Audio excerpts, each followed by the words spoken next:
because of all the arm strength I have lost suddenly due to the advanced stage of Inclusion Body Myositis that I'm in. Getting food to my mouth at mealtime is getting almost impossible.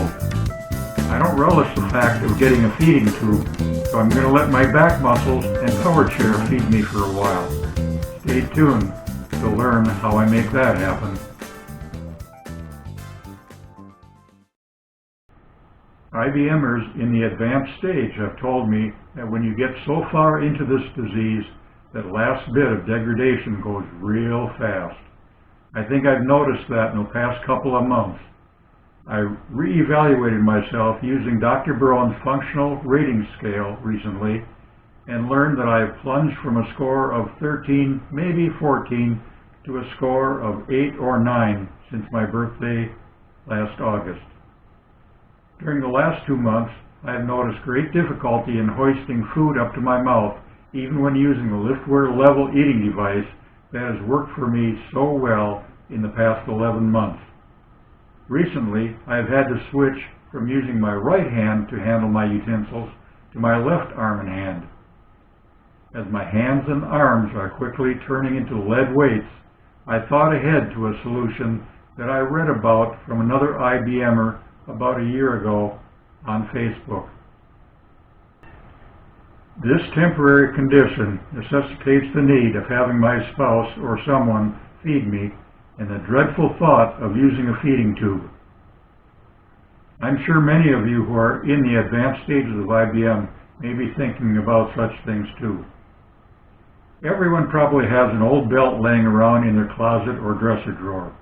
I happen to find one that I wore for years, and it is just way too big for my IBM thinned body.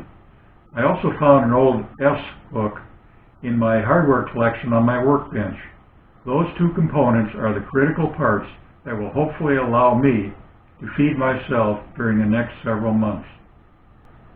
When I asked my wife to assist me in what I'm sure she thought was another harebrained idea, she agreed to help me determine the length of the belt and where the S-hook needed to be located.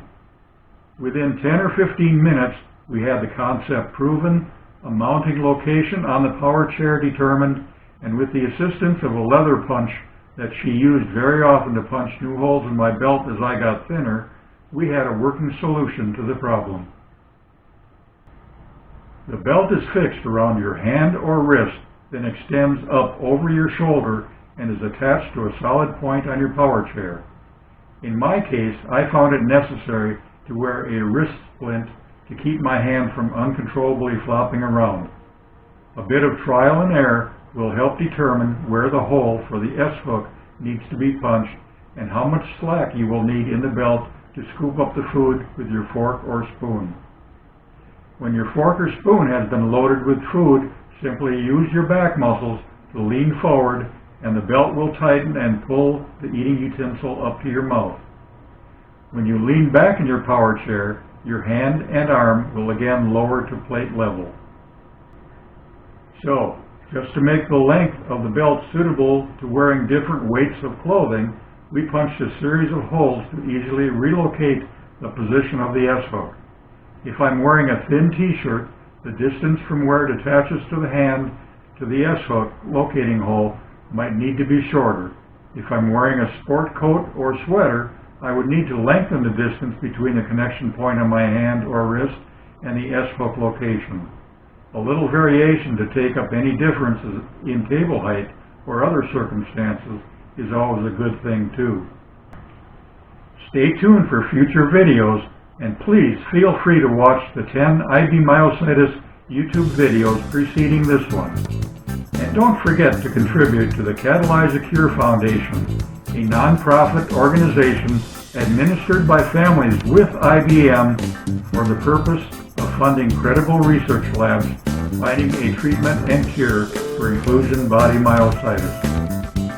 Stay strong, my fellow IBMers. Good day.